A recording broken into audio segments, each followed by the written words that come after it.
Buenas noches. ¿Sí me escuchan? Sí, Sí, tutor, buenas noches. Buenas noches. Buenísimo. Ok. A ver, eh, vamos a empezar la clase. Antes de eso, me gustaría que se tomen unos 4 o 5 minutos para contarme si es que cómo están sus procesos de sus trabajos, de la plataforma, si hay alguna novedad que se pueda solventar, que pueda tratar de eh, despejarles alguna duda o algo por el estilo.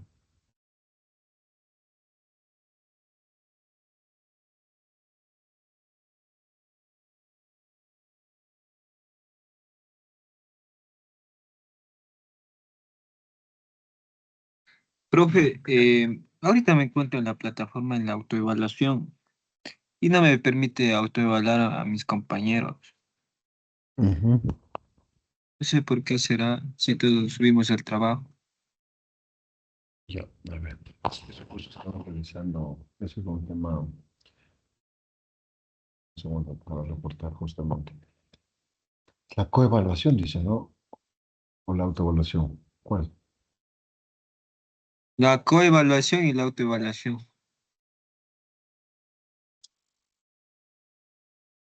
La autoevaluación.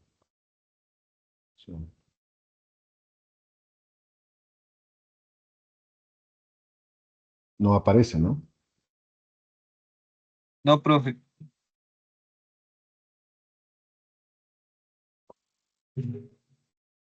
Ya, vale. Profe, es Dígame. que es mañana se abre desde las 7:46. Dice apertura de evaluaciones 5 de junio, 7:46. Entonces mañana, yo no sé si estará más después. Claro, si está eso, es en efecto precisamente eso.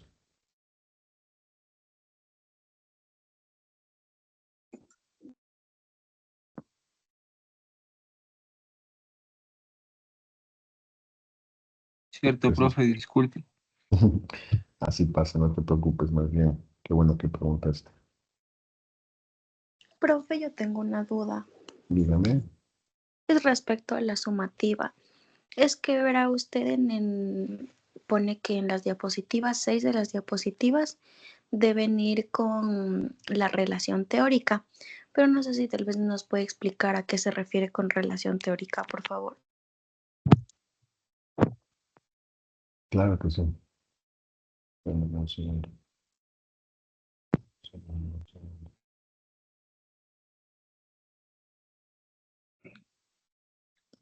La explicación teórica, más bien, a ver, puedes leer más bien todo el enunciado de una vez para que, porque algunos compañeros leen todo, digamos, todo el enunciado de la sumativa para explicarte más bien y explicarles a todos los compañeros y compañeras de la Ya, déjeme, solo me descargo el compendio, entonces ya, es que eso lo tenía en la cabeza. el compendio, no, el pedido del trabajo, de la sumativa. Sí, eso mismo.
Ya, profe, ya encontré.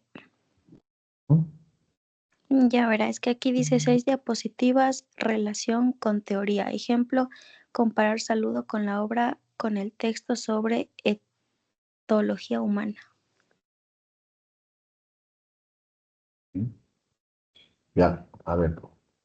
La etología está en la primera unidad, de hecho, en el primer subtema, y eso también está en el compendio. Pero de todas maneras, tenemos unas lecturas, ¿cómo se llama? Se me fue complementarias también. Y te pido de favor, podrías, para incluso ayudarles, gracias por esa observación, me parece interesante. ¿Podrías copiar y pegar en el grupo de WhatsApp, por favor, para ayudarles con un par de textos también que les va a servir para el sustento teórico? Le mando captura ya. Sí, sí, o copiar y pegar, no hay ningún problema.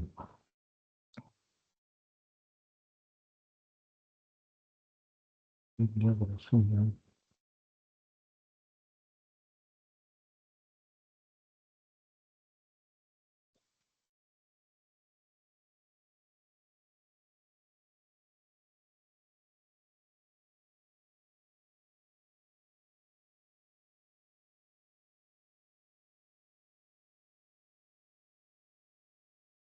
Ya Eso es mandé.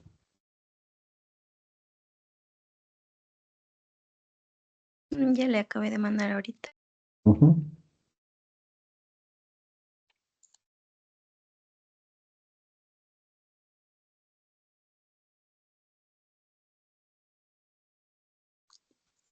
Pero solo me mandaste no me mandaste los puntos de arriba, el 2 del uno.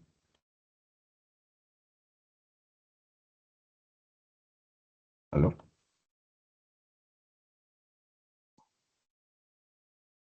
Ya le mando, profe, ahorita. Sí, mándalo todo más bien para enviarles absolutamente ahorita les voy a mandar los textos.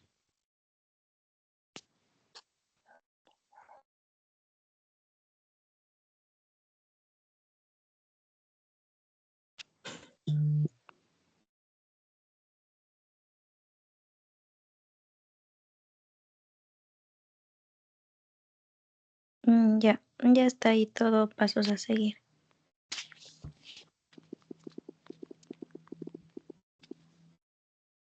¿Así o le mando todo el documento? Eso es lo que te decía. Ah, ya.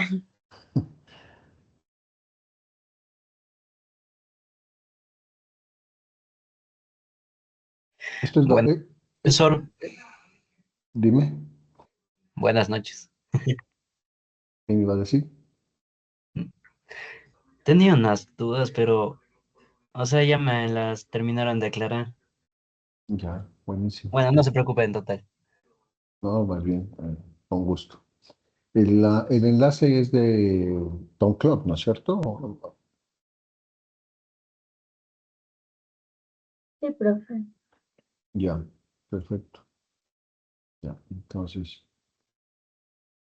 vamos a empezar la sesión.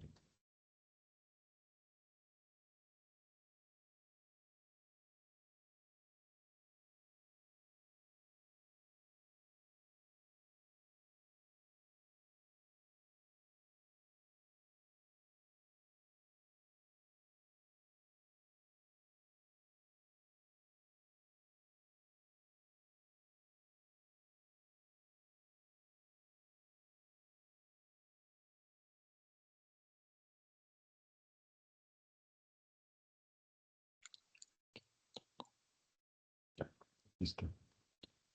A ver, ¿no? Me confirman si les llegó, por favor.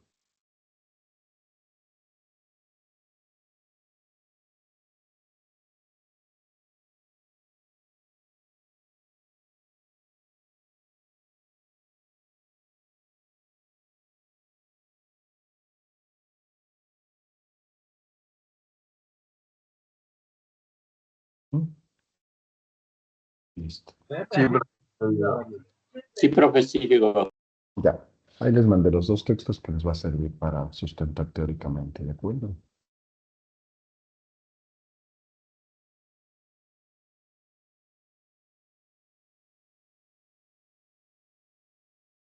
Confirma si les llegó los dos textos.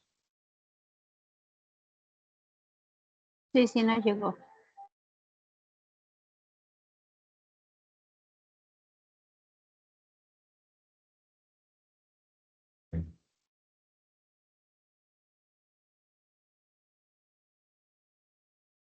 Buenas. Ya. Vamos a empezar entonces.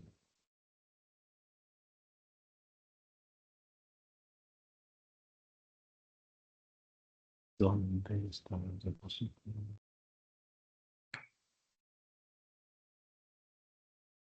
Ok. Me confirman si se visualiza, por favor. Lo vemos un segundo.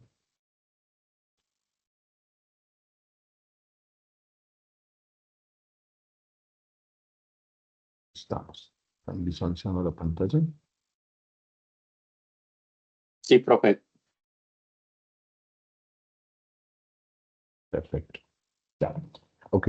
Lo que vamos a ver ahora es, incluso les va a servir mucho porque no solo funciona en el cine, sino también en el teatro, que es lo que ustedes van a hacer, ese análisis semiótico. Por lo tanto, es súper importante también que desde esa perspectiva ya demos el salto, justamente ingresando a esta unidad, demos el salto cualitativo en términos de entender precisamente el lenguaje no verbal con la estructura. Me acerca mejor para que me explique mejor, seguro me escucha mejor ahí. Entonces, les decía, vamos a dar ese salto cualitativo para entender el lenguaje no verbal, el manejo escénico, desde la perspectiva ya semiótica, es decir, la introducción a la semiótica que ustedes van a ver en el siguiente semestre, ¿de acuerdo? Entonces, para esto es súper importante. ¿Alguien iba a decir algo? Ok, para esto es súper importante que nosotros, digamos, nos mentalicemos precisamente, por ejemplo, en la obra Don Clock y cómo esta obra, y no solo ella, sino varias obras o el montaje en escena del cine, cuentan historias, ¿no? Entonces, estas historias, por lo general, están cargadas de emociones.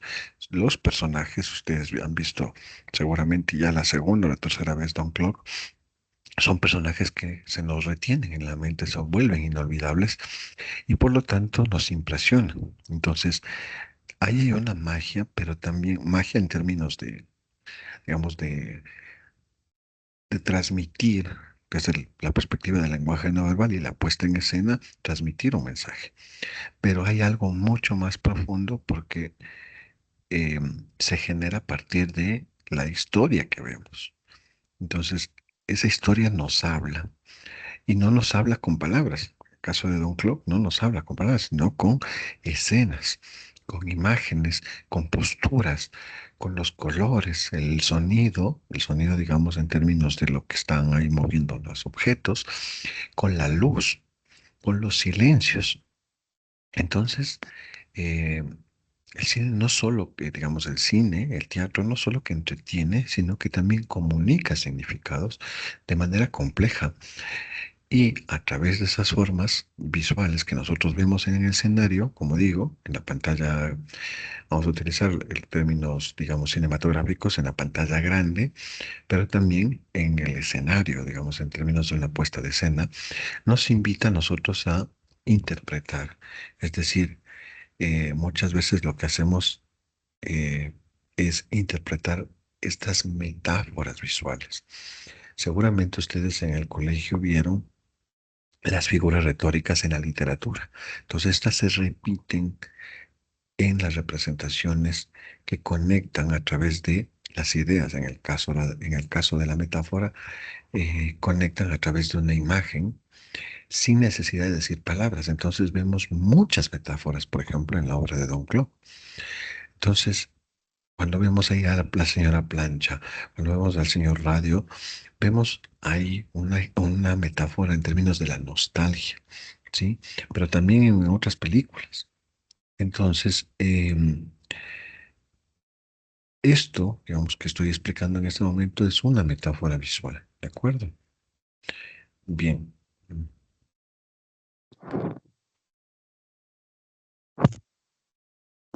¿Alguien tiene encendido el micrófono? Déjenme detectar quién es porque parece que quiere hablar o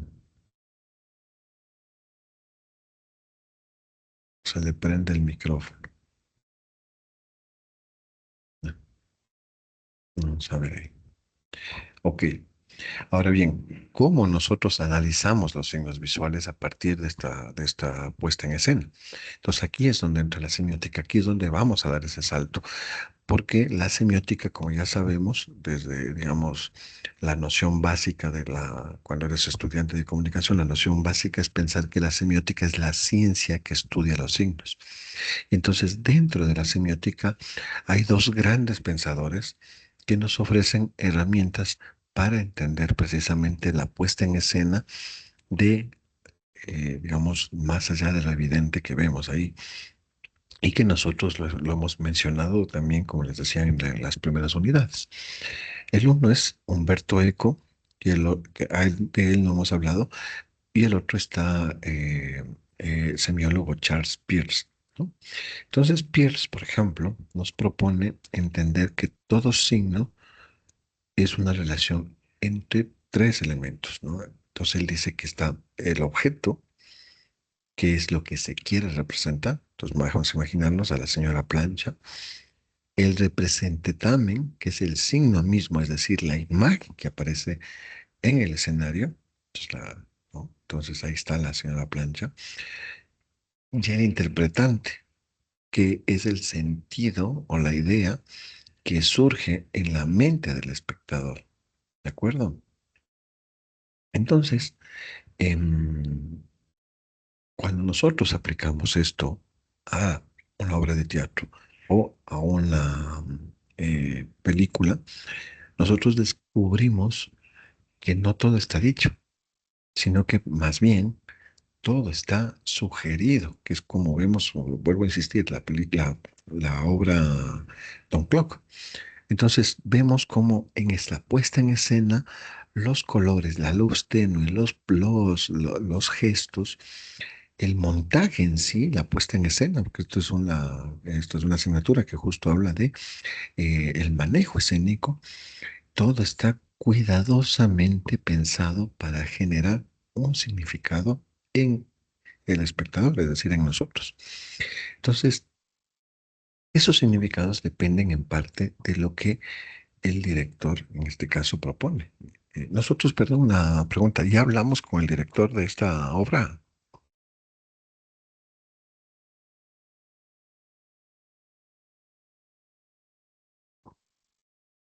No, ¿O profe. ya? Entonces hay que invitarlo a la clase porque es chévere conversar un poco con él. Porque ahí la idea es entender qué es lo que propone el director en la obra, pero también de lo que nosotros como espectadores podemos reconocer y coincidir con la idea original, ¿no? Entonces él dice, usted por ejemplo puede decir, a mí me pareció que la señora Plancha era, no sé, qué me importista, ¿no? Entonces, y él va a decir, mi objetivo era dar a conocer que más bien era una nostalgia, ¿no? Y vamos quizás en algunas cosas a coincidir, porque ese es el objetivo. El objetivo del director es que su obra tenga, digamos, asidero en los espectadores desde esa perspectiva de cómo la creó. Entonces aquí aparece un concepto clave de Peirce que se llama el contrainterpretante. Es decir, estos conceptos evidentemente van a ser parte de la evaluación. Es decir, este conocimiento compartido entre quien mira la puesta en escena y quien la ha creado. Eso es lo que nos permite entender una metáfora visual. Entonces, él genera una metáfora y nosotros la entendemos, aunque no esté explicada, aunque no haya palabras, pero la entendemos. ¿De acuerdo? Entonces, aparece otro autor que se llama Humberto Eco, que él nos recuerda que estas puestas en escena, estas obras, no solo que, digamos, digamos, no comunica solo por lo que muestra, sino el cómo lo muestra. Esto es interesante. Entonces ahí vemos que, por ejemplo, en los diálogos que hemos tenido con el director, él hace una observación que me parece que les comenté, que él dice, si ustedes se fijan en en la obra, digamos, con detenimiento, los personajes son, o sea, tienen gestualidad de viejos. Claro, o sea, evidentemente una plancha y un radio de tubos van a ser viejos, pero la puesta en escena, entonces dicen, como tiembla con coger una taza de café, como un abuelito de que tenga Parkinson. Entonces él nos habla de cómo un mensaje estético puede crearnos una expectativa que nos sorprenda, pero que además rompa lo convencional. ¿Qué es lo convencional? Que una señora plancha esté caminando. Entonces, cuando eso ocurre, el espectador encuentra algo inesperado, el ejercicio de la nostalgia de los objetos. Entonces, una imagen que no encaja a primera vista, pero que se activa un pensamiento mucho más profundo. Entonces ahí ocurre la metáfora visual, un juego de significados que trasciende la superficie de la imagen. ¿De acuerdo? Entonces, em, la metáfora visual, en este caso en la puesta en escena, no solo viene a ser un recurso estético, sino que más bien es una estrategia, si quieres verlo así, que le da sentido a la obra. Entonces nos hace pensar, nos hace conectar, nos hace reflexionar, nos hace parte de ese discurso narrativo. Y ahí Charles Peirce dice, todo pensamiento es un signo. Ojo con eso. Pues todo pensamiento es un signo. Y por lo tanto, todo signo es una forma de diálogo. Es interesante, claro. Entonces vemos un objeto que es un signo y que nos invita al diálogo. Entonces, cuando nosotros, y aquí les voy a poner unas preguntas en el chat, cuando nosotros veamos una obra de teatro o en su defecto, cuando nosotros veamos una película, vamos a hacernos estas tres preguntas. Uno, ¿qué me está diciendo esta obra? ¿Qué me está diciendo esta imagen que estoy viendo? Es decir, la puesta en escena. ¿Y qué relaciones estoy yo construyendo como espectador frente a esa puesta en escena, frente a esa imagen? Y por otro lado, ¿qué metáforas están escondidas entre luces, sonidos y silencios? Entonces, cuando nosotros logramos entender esa metáfora, estamos decodificando el mensaje. ¿De acuerdo? Entonces, ese vendría a ser el desafío que, digamos, desde esta asignatura se las propone. Es decir, leer una obra de teatro, una película, no solo como una historia, sino como un lenguaje, como un sistema de signos que a nosotros nos invita a pensar más allá de lo obvio. ¿De acuerdo? Ok. Ahora bien, ¿qué es una metáfora visual? Que claro, hablamos de la metáfora visual, pero entonces, ¿qué es una metáfora visual?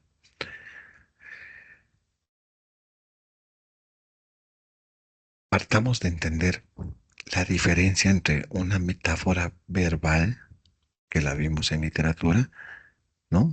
Entonces, ¿cuál es la metáfora verbal? A ver, voy a preguntarles.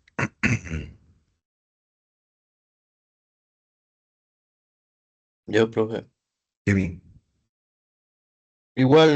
Igual que la metáfora visual es una figura retórica, pero hace una comparación de dos cosas diferentes, lo cual sería, eres el sol en mi vida, puede ser, Ujú, pero excelente. la metáfora visual todavía no le tengo muy en claro.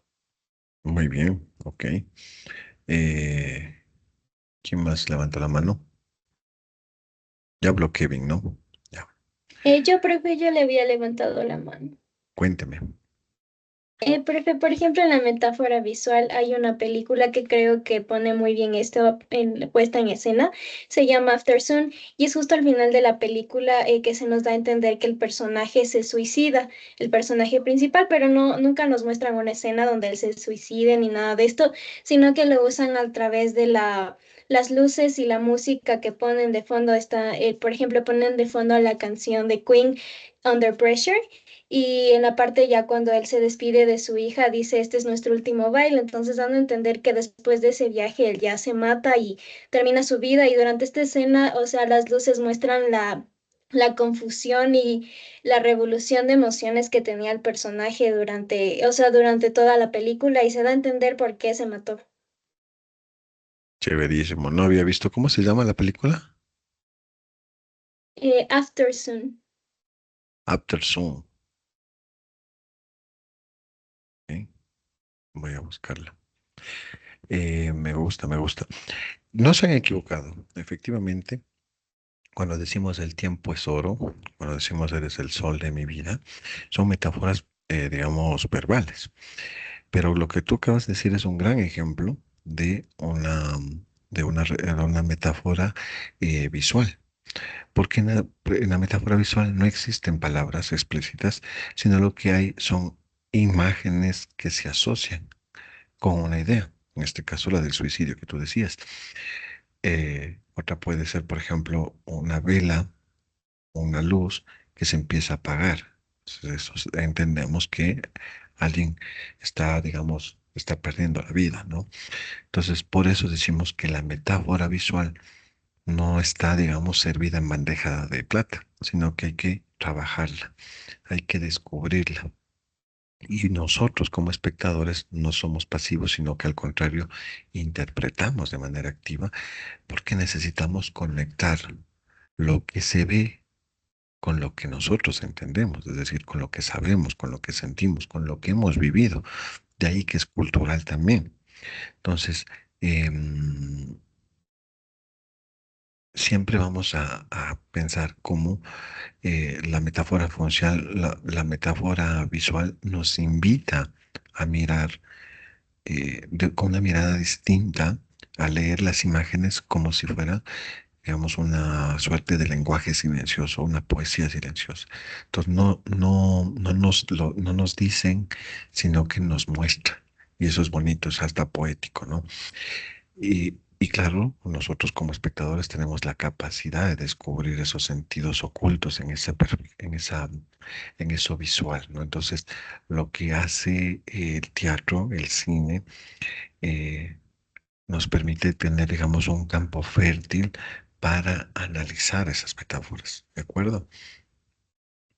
Ok, entonces, ya entrando en el plano a propósito de lo que has mencionado del cine, Aftersun me decías. El cine y el teatro se vuelven un discurso. Y esto es interesante porque cuando nosotros decimos que el cine o el teatro es un discurso, digamos, no exageramos. Es decir, lo que queremos decir cuando hablamos de eso es que las imágenes en el cine dicen cosas, nos hablan, nos comunican, nos transmiten sentidos. Y aunque no haya una sola palabra, en el teatro, en el cine, se cuentan historias y nos vemos reflejados a través de esas historias. ¿De acuerdo? Entonces, ¿cómo hacemos que esto se vuelva un discurso? El discurso se construye a través de precisamente elementos visuales. Y estos elementos visuales también pueden incluir elementos sonoros que se van articulando a través de los significados. Ojo con lo que les digo. Entonces, no se trata solo de que pasa una historia, sino de cómo se muestra esa historia. Entonces ahí viene una cosa que es fundamental. Y esto es precisamente ese salto cualitativo que les decía en términos de entender la semiótica, el encuadre de la cámara, el movimiento de los personajes en el caso de Don Clock, la música de fondo, la luz, la sombra, el silencio. Todo eso forma parte de ese lenguaje Y todos esos elementos se combinan como si fueran, digamos, palabras en una oración. Entonces, para nosotros componer una metáfora, un discurso visual, más bien dicho, un discurso narrativo, entonces cuando hacen, por ejemplo, una oración, para que tenga sentido, generan una consecuencia, ¿no? Es decir, un orden de las palabras. Lo mismo pasa cuando se crea, digamos, una obra cinematográfica o una obra de teatro. Entonces, lo que haces es componer ese discurso visual y multisensorial, ¿sí? Pero entonces, este discurso no solo es decorativo ni técnico,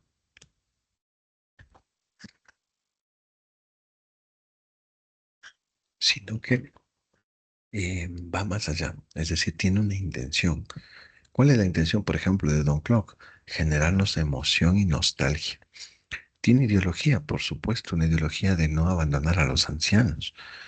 Y nos hace pensar, nos hace reflexionar. Entonces, cuando vemos una película también, vamos a encontrar varios de estos elementos visuales.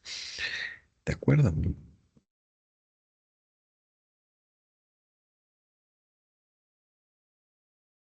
Bien. A ver, siguiente lámina.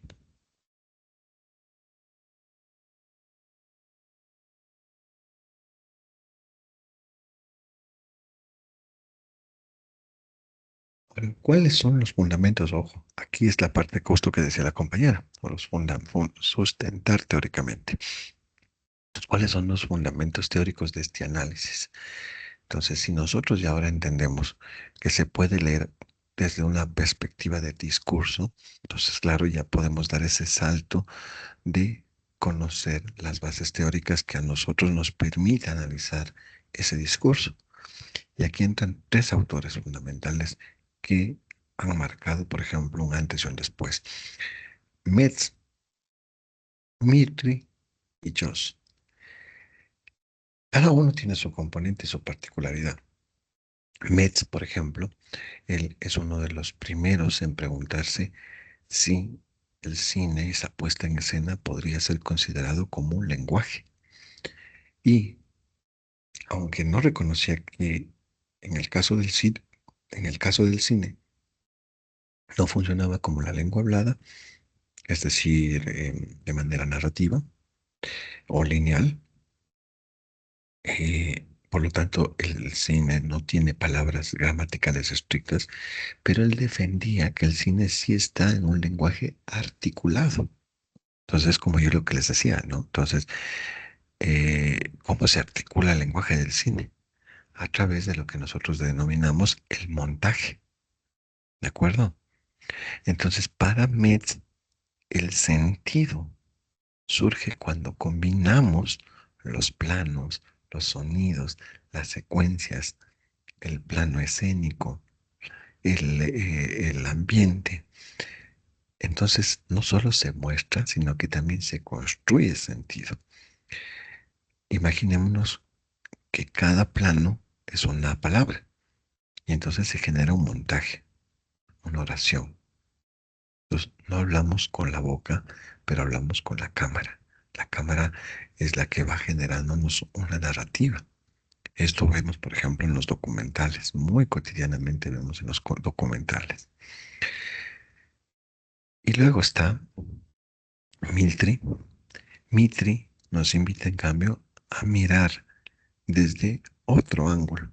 Imagínense como estar en una acera y cambiarse de otra acera.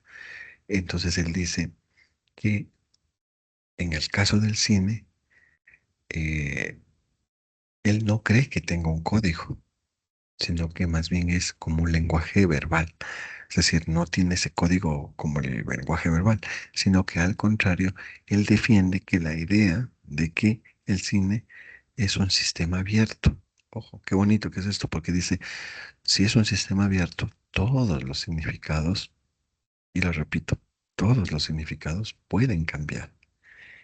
¿Y cómo cambian? Dependiendo de la cultura, dependiendo del contexto. ¿De quién? De la persona que mira o del momento histórico. Entonces yo les pregunto, o más que preguntarles, les puedo contar una anécdota. Entonces, yo he visto 5 veces una película y las 5 veces la veo diferente. ¿Por qué? Porque la primera vez la vi triste, la segunda vez le vi alegre, la tercera vez le vi después de 10 años y mi madurez mental e intelectual está mejor. Y la otra, la última vez la vi en un hospital, entonces estaba con otro contexto y otra sensibilidad. Entonces, claro, el autor plantea eso, que depende del contexto y del momento histórico, y es como nosotros vamos a interpretar ese significado. Por eso dice que es un sistema abierto. Entonces, es interesante, ¿no? Porque entonces, claro, si ustedes se ponen a pensar, siempre van a encontrar cosas nuevas en una película o en una obra de teatro. Entonces, no le escuché, ¿qué me decía?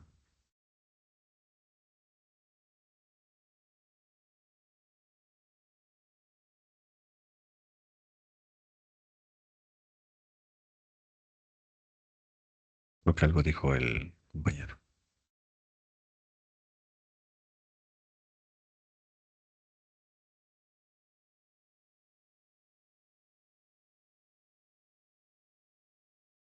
Ok, bueno, sigamos. Si es que necesitan hablar, me dicen nomás, o sea, me interrumpen, no hay ningún problema.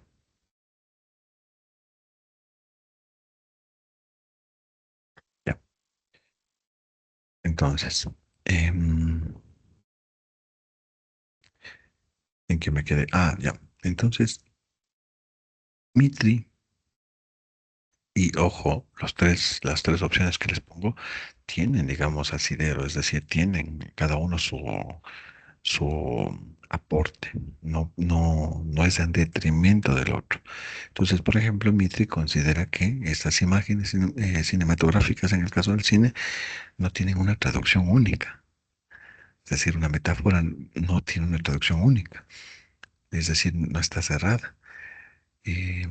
Por eso es que en el caso del cine puede ser una metáfora poderosa, porque cada espectador puede encontrar un sentido distinto en una misma escena.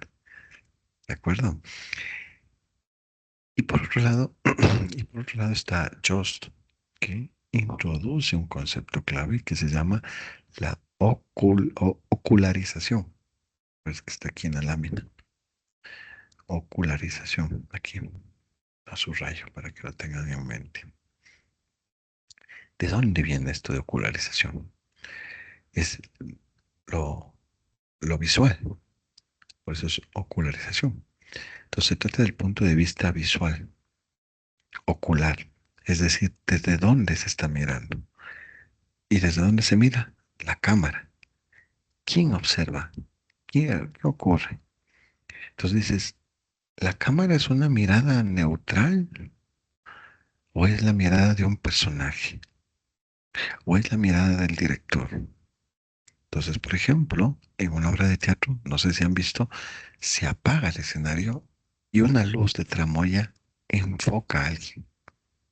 Eso es como la cámara, entonces le enfoca y le sigue. ¿De acuerdo? Entonces, este autor, Jost, él nos habla del papel que tiene el narrador en la puesta en escena. Entonces él dice, hay marcas en las películas que nos dicen si la historia está siendo contada por alguien o si simplemente ocurrió. Entonces esto a nosotros nos ayuda a analizar como si fueran un texto narrativo. Eh, y por lo tanto vamos a pensar en ese tiempo y espacio en el que se dio ese mensaje. Entonces, estos tres teóricos que son muy buenos, como digo, Metz, Mitri y Joss, lograron sentar las bases para tratar el cine no solo como esa técnica visual, sino como una forma de lenguaje. Y por lo tanto, una forma de lenguaje compleja que puede ser interpretada y analizada. ¿De acuerdo? Bien.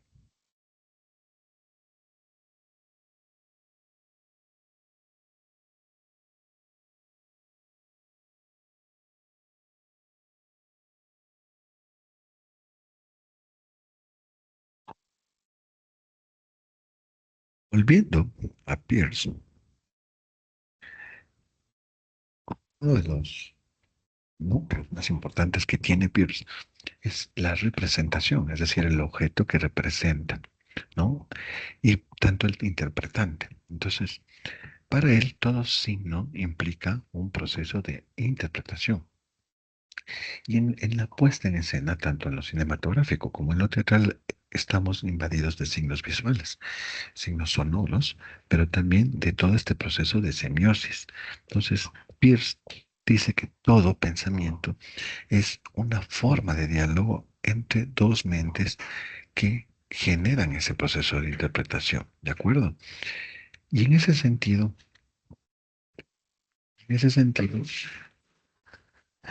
perdón, y en ese sentido, él dice que todo pensamiento, al ser un signo, por tanto, es un signo, digamos, que genera significado, ¿de acuerdo? Y eso que vemos cuando estamos recibiendo imágenes, estamos entrando a ese proceso de reinterpretación constante, porque nos habla, pero nosotros como espectadores intentamos descifrar lo que nos están diciendo, ¿de acuerdo? Entonces, tenemos estos tres campos que se denominan como el objeto, el interpretante y el representante, que es lo que les había visto anteriormente, es decir, cómo el objeto se vuelve lo que se quiere representar y cómo el representante forma lo que se representa como objeto, ¿de acuerdo?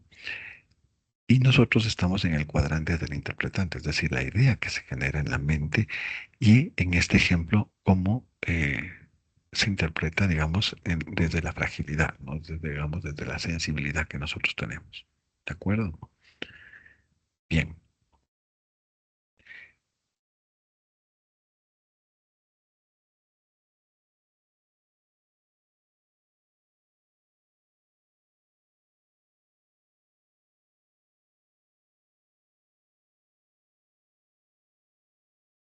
Preguntas hasta ahí.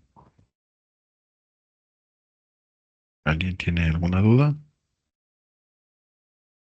Está. Kevin.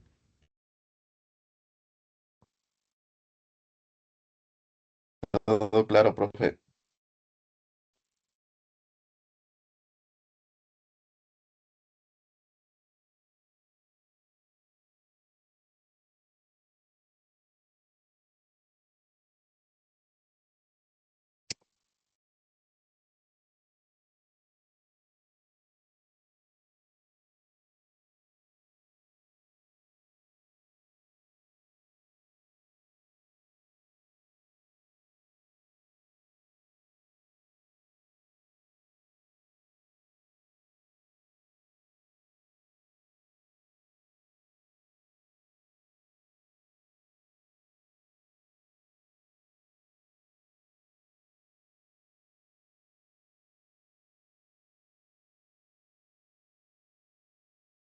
En esta teoría, digamos, en este salto cualitativo que nosotros entendemos desde la semiótica de Charles Peirce, tenemos un concepto que se llama la primeridad, es decir, que representa el primer nivel de la experiencia que nosotros tenemos como espectadores.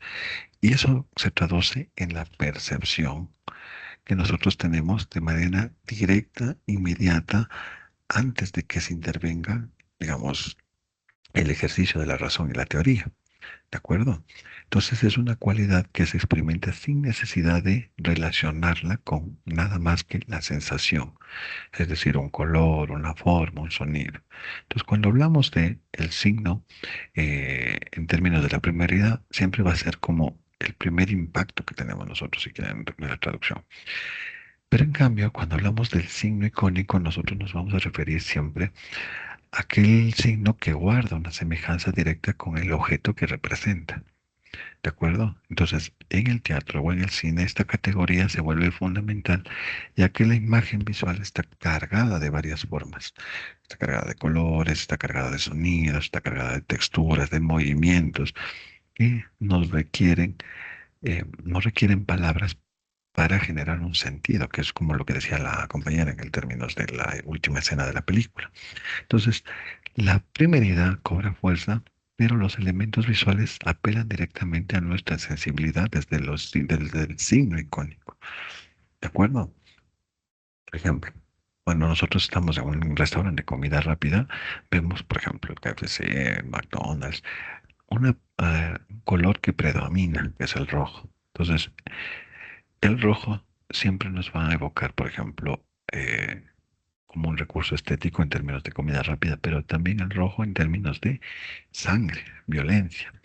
Entonces, desde la lógica de la primeridad, el rojo se activa en el espectador como una serie de sensaciones y emociones que nos permiten entender, por ejemplo, que es un alto de peligro, sangre, ira, pero también el rojo es pasión. Entonces, eso es parte de la psicología del color. Entonces, existe una asociación que no requiere, digamos, una explicitación, sino que el cine y la puesta en escena se construye a través de universos de significados desde lo que se percibe. ¿De acuerdo? Entonces, para cerrar un poco, eh, lo que nos permite comunicarnos a través del lenguaje verbal o la historia que nos genera un sentido de percepción sensorial que es mucho más primario, que trabaja con los signos visuales que desde este concepto de la primeridad despierta nuestras emociones, nuestras impresiones, nuestras intuiciones. Entonces, cuando tú conoces a alguien y dices, no me cayó bien, es parte de ese concepto de la primeridad que enriquece la experiencia estética y comunicativa del espectador. ¿De acuerdo? Ok. Preguntas.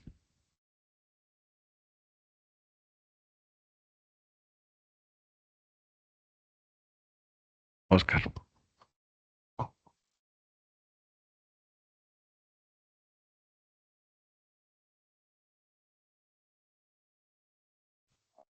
Yo no tengo la mano levantada. No, Ah, digo, si tienes alguna pregunta. ah, no. O sea, sí, o sea, para mí, para usted, ¿cuál es cómo decir, en el cine, cuál es, cómo decir, lo principal? O sea, que debe primar en el sentido de las cámaras o del lenguaje no verbal. O sea, ¿qué es lo primero que una persona como director puede enfocar para que la gente pueda darse cuenta de la trama? O sea, esa es para mí la pregunta. Ahí serían los planos, ¿no? Los planos y los colores. Creo que lo primero serían los planos, que es parte del lenguaje cinematográfico, y los colores. Pero los planos, incluso más que las vestimentas, más que el maquillaje, el plano es importantísimo. Si es un plano contrapicado, si es un plano medio, es decir, eso le da mucha fuerza al lenguaje, no al lenguaje visual desde la perspectiva cinematográfica.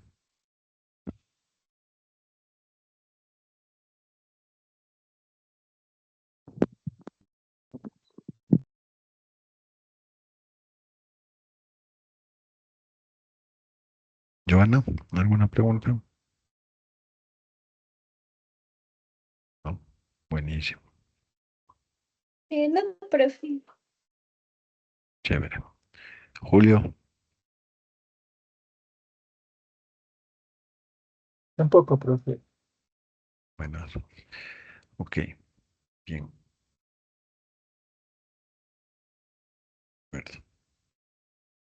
Les voy a... Paula, ¿tienes alguna pregunta?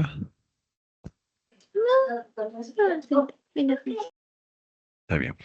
Ok, entonces les voy a compartir ahorita al grupo las diapositivas para que lo tengan. Igual se van a cargar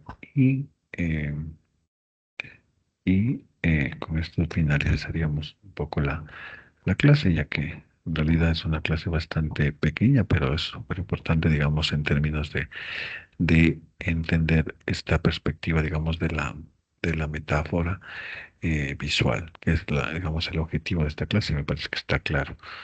De hecho, fue bastante didáctica la clase.